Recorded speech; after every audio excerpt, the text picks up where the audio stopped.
motorcycle military, visiting VIPs, and playhouse pursuits. All this and more as the Stafford Weekly News starts now.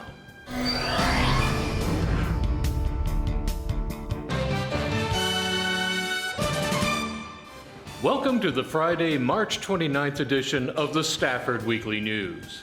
I'm Randall Williams. Buffalo Soldiers were African American soldiers who mainly served on the western frontier after the Civil War. They're still around, and they recently visited SMSD.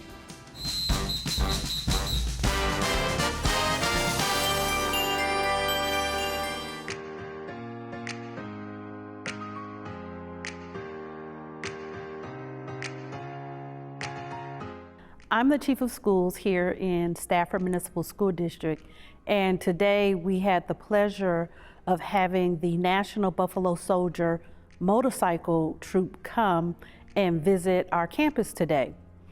And with that, several months ago, we started the planning for our students to actually create art about the 9th and 10th Infantry. So our students created that art, and today the actual contest took place. In addition to that, members of the motorcycle club shared their experiences. Many of them are former military employees, and so as a result, it was an opportunity for our students to hear about those different careers. So in our audience today, we actually had members of the junior ROTC here so that they can hear this presentation as well. So one of the things that the club did was they provided a donation to Stafford Municipal School District, and they gave awards to the top 3 students with the best drawings today. So we had 3 winners, and they received gift certificates. So it was a wonderful showing and a great experience, and much was learned.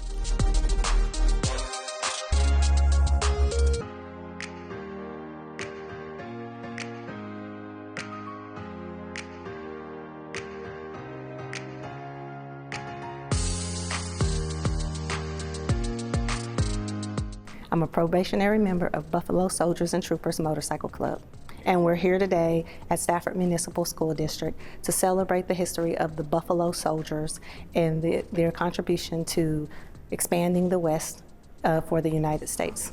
We're celebrating artwork with the students. We awarded 3 cash prizes, 1st, 2nd, and 3rd place, for their rendering of the art of the Buffalo Soldiers and the history of the Buffalo Soldiers.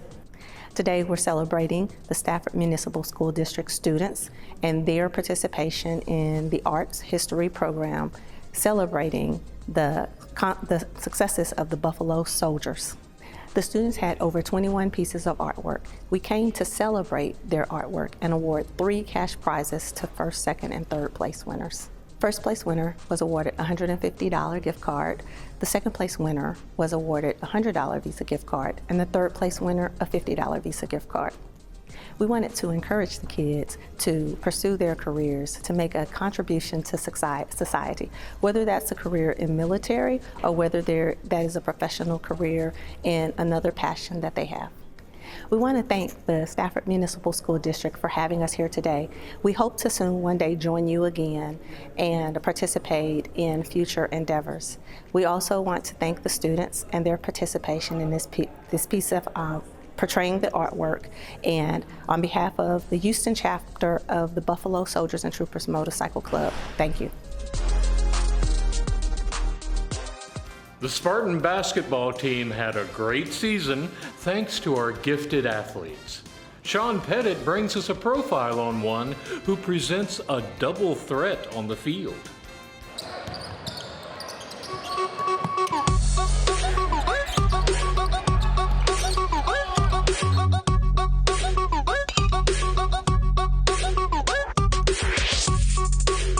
Maxwell Frost, center field, outfield, and then I pitch.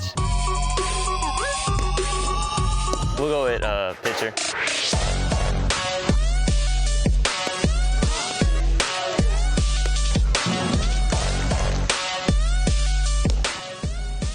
So I'm more of a Tony Gwynn guy because he also switched hit and he hit for contact more so than power, and his swing was like real smooth, so I really like him.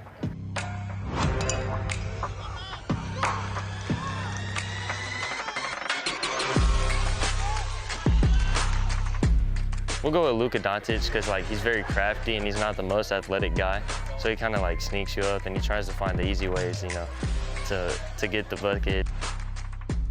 Sometimes I try to, you know, be shifty, but more so I'm just trying to, you know, find my position on the court, try to make the game easier for myself.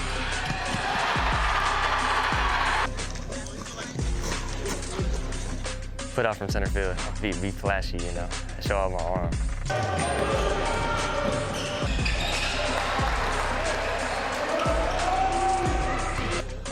I think it's more so of like the communication and like the bonding that people do like on and off the court, because I feel like building a brotherhood is like being part of the family and then succeeding with it, it like builds a bond that like I don't think nothing else can compare besides maybe baseball.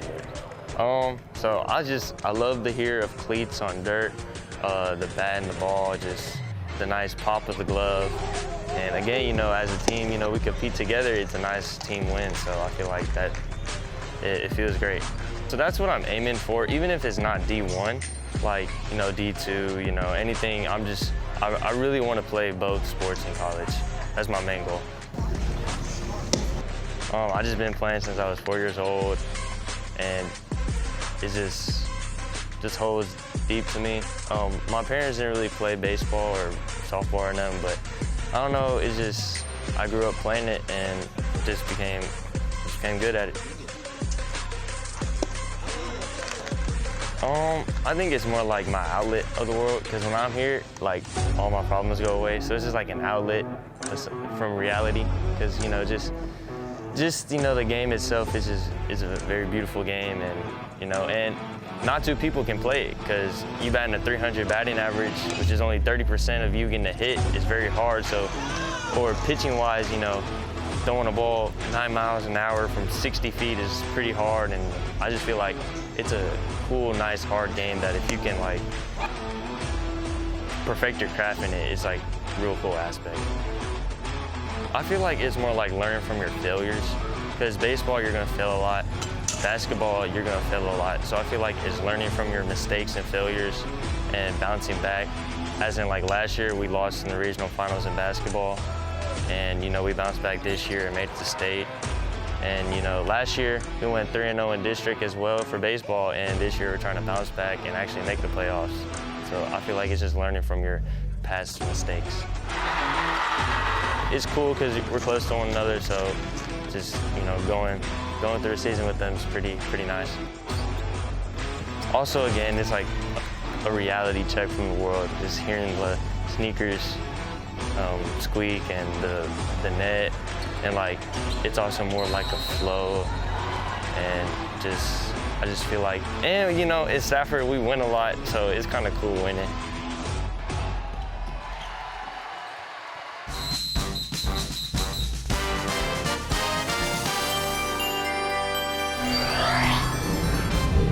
Siren singing next.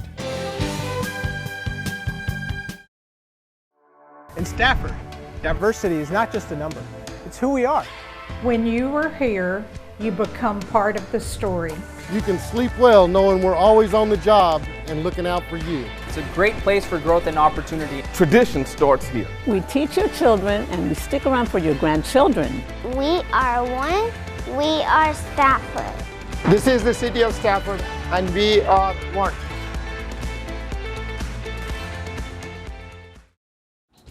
HCC has a new chancellor, and she's been visiting the various campuses on a listening tour.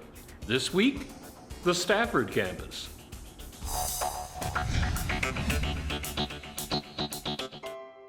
We're at Stafford campus hosting a chat with the chancellor, with our new chancellor, Dr. Margaret Ford Fisher, visiting with the staff, students, and faculty here at the HCC Stafford campus. Well, good morning. I am absolutely delighted to be here at the Stafford campus this morning for one of the listening tours We have worked with the presidents to set the locations within their regional areas for the listening tours. And so we have another great turnout this morning where we're going to talk about the survey that was distributed to all of the members of our team to give us feedback on some of the challenges, some of the innovations, some of the information that they would like to share with respect to our strategic priorities as we plan to move forward institutionally. And so we're looking at ways that we can support the members of our team to not just hear from them, but to also take the information from the surveys and use that information to establish DRIs, or directly responsible individuals, who will help to create a forum whereby we will be able to respond to all of the information that was shared. So the way we're going to proceed is that we're going to go through the presentation in one phase, because I want you to know what the respondents had to say when the first survey was distributed. Then we're going to open up the session for questions and answers in case there are items that you are not really comfortable that were actually addressed in the survey responses.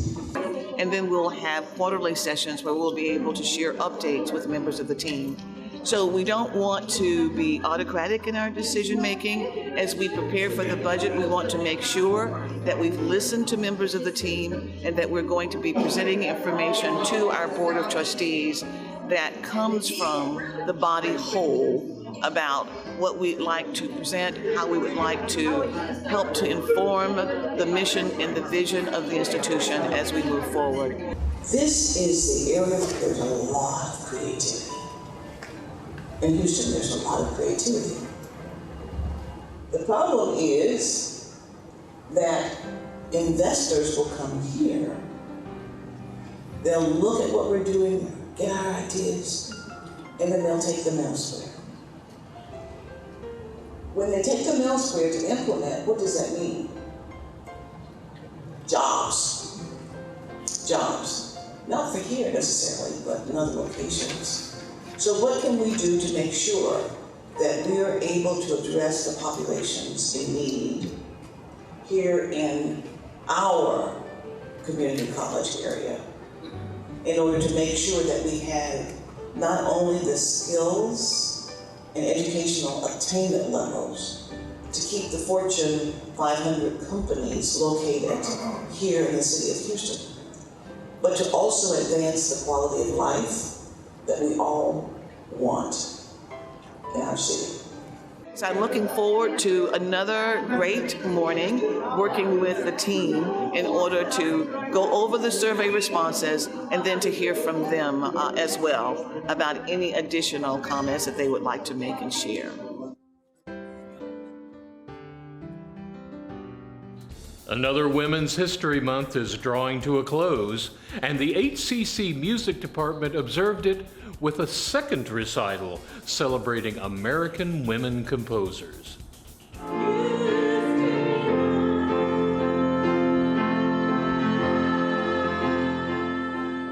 So last March, Frances Fenton and I put together a really fun recital of all music by American women composers. And even though I'm no longer teaching at HCC, Ms. Fenton decided it would be a great idea to have a second concert featuring these American women composers. And she was kind enough to ask me if I would come back to Houston and participate in the event, and I'm so pleased to be back here. There's such a wealth of music by American women composers. It's very difficult to choose just a little bit. We don't have the resources to do the symphonies, etc., but some are just gorgeous. You know, for instance, I told you about Mary Howe. Her symphonies were probably better known than her songs. And so it's a fun program. It's fun to collaborate with colleagues and friends. And you know, I was talking, for instance, to Dr. Radionoff, and I said, you know, it's a good program, but we just need something a little bit amusing. And she said, oh, I think I have an idea. And because no one can know all this music, it's so diverse. And he dragged me as I was sobbing toward the door when I heard a soft voice whisper, I've got 7 items. I'll take 3 of yours. I am the Director of Music at Sneed State Community College in Boaz, Alabama. That's right, I'm on spring break this week, so it was a wonderful opportunity to come back and see friends and colleagues who I've really missed, and to get to have some fun performing as well. The recital that Frances and I did last March here at HCC also came to my new job. Frances came up to Boaz and we performed our American Women Composers recital at Sneed State as well. We made just a couple of little changes to the program to make it even better, and it fit right in with our theme for our performing arts program up there this year of empowering women. I hope to get more people coming to these concerts. I did just hear from our department chair that they're talking about American Women Composers 3, so that would be fun, because we had to cut things, of course. And then, of course, by next year, I'm sure that Mary Hines Lee will perform her own compositions, which will be quite enjoyable, I know, quite impressive.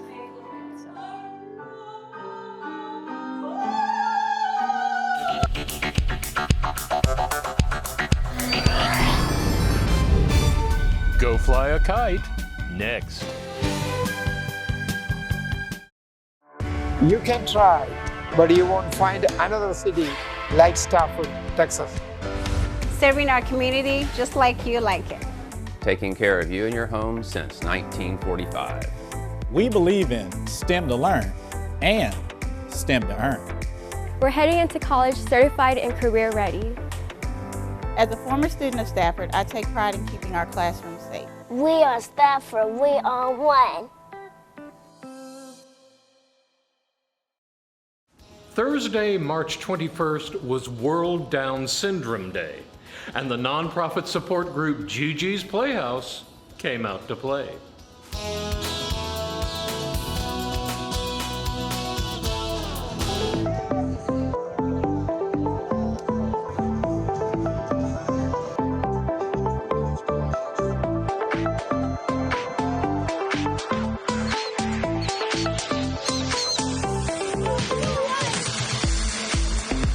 On your mark, get set, go!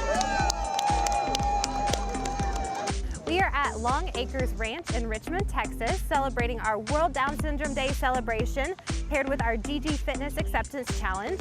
Our goal today is to celebrate the beautiful talents and abilities of our participants of all ages with Down syndrome and send a global message of acceptance for all. So teams rallied each other, they got families, friends, neighbors, colleagues. We had amazing community sponsors come together to help us raise funds as we celebrate World Down Syndrome Day.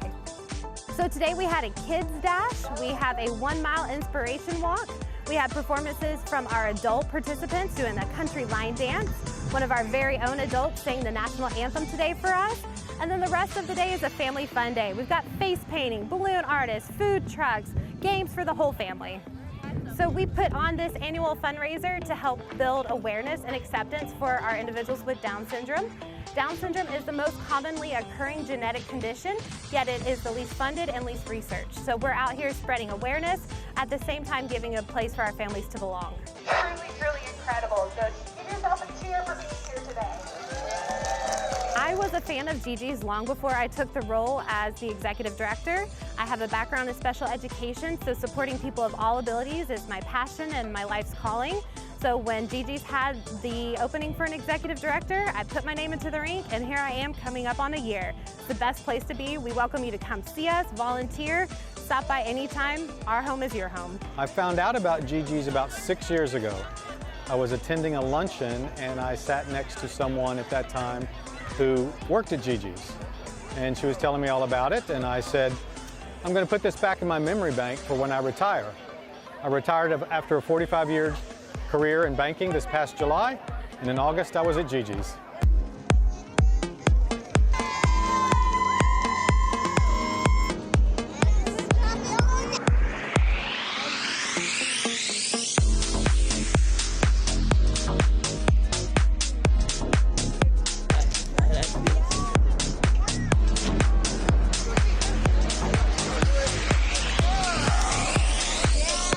I think Gigi's is the perfect place. It makes me so happy when I walk in the door, when I leave. Everybody's so friendly, from the directors to the families, and of course the kids. They're just amazing. I specifically work with our adults, and I work in a program we call GGU, or Gigi University, and we meet with them 3 days a week. And what we do is prepare them for getting jobs. So we will teach interviewing skills, we do computer skills, how to work in a team, things of that nature. You walk through the door, and if you're having a bad day, it goes away immediately. So this event is open to everyone. We'd love to see you here next year. Gigi's Playhouse serves individuals with Down syndrome as early as a prenatal diagnosis all the way to 100 and beyond. So no matter the age, you have a place to belong at Gigi's. If you have a loved one with Down syndrome or know of someone with Down syndrome and they don't know about Gigi's, Google Gigi's Playhouse Sugarland, go to our website, and you can reach out to us and we will get you plugged into a group or program as soon as we know of you. We don't charge a cent for anything. Everything is free, all of our programs. And we also offer specialized tutoring, whether it's speech or math or reading. And again, it's all free. Hey, just come out and see us. Come and take a tour. Once you do, you'll get involved. You'll love the place.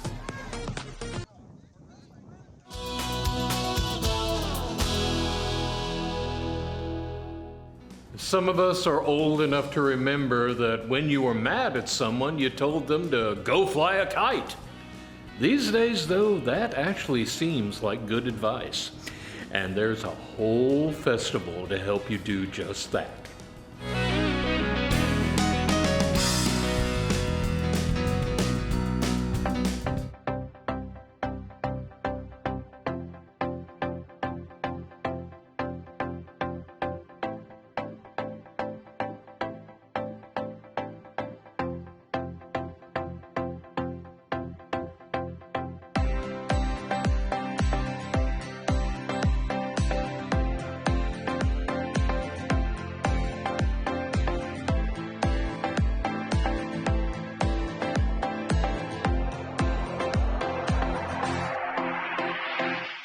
I'm the event production manager for the City of Sugar Land. What we're doing out here today is we're hosting our International Art and Kite Festival. We're out here at the Crown Festival Park. There's tons of activities and everything's free. So feel free to come out, enjoy. There's a shuttle service running from University of Houston. There's kite flying, a beer garden, silent disco, cultural stage, etc.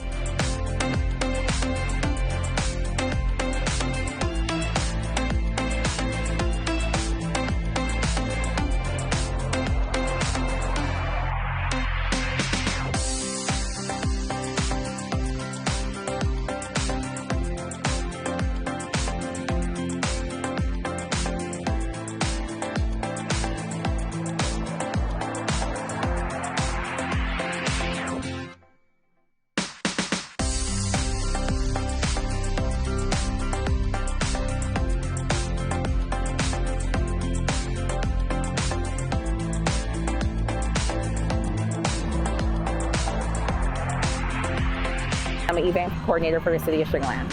Today we're having an International Art and Kite Festival. It's a festival where people come out from all different kinds of places, and because City of Sugar Land is so diverse, we're one of the biggest diverse communities, and you just have many people coming out where you're flying kites, and there's art and music and band and everything. It happens like the first weekend in the spring. So far it's pretty good. We have a little bad because of the weather the last couple of days, but we're having a pretty good turnout. We usually expect about 8,000 people. It's a beautiful sunny day. It's a great day for spring. It's a great day for kite flying and just enjoying family.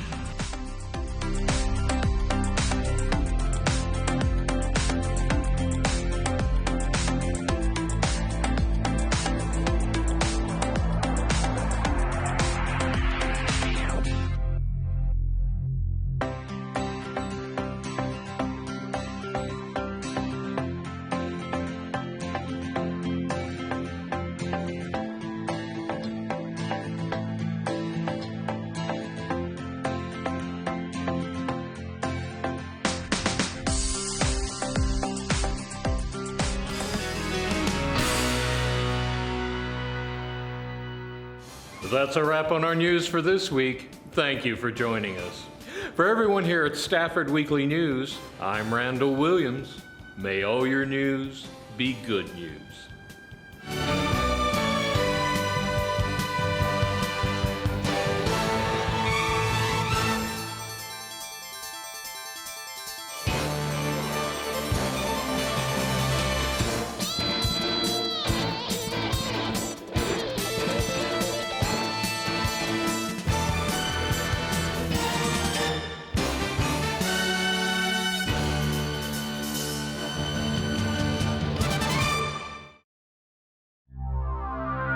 This program was produced on the Stafford campus of Houston Community College.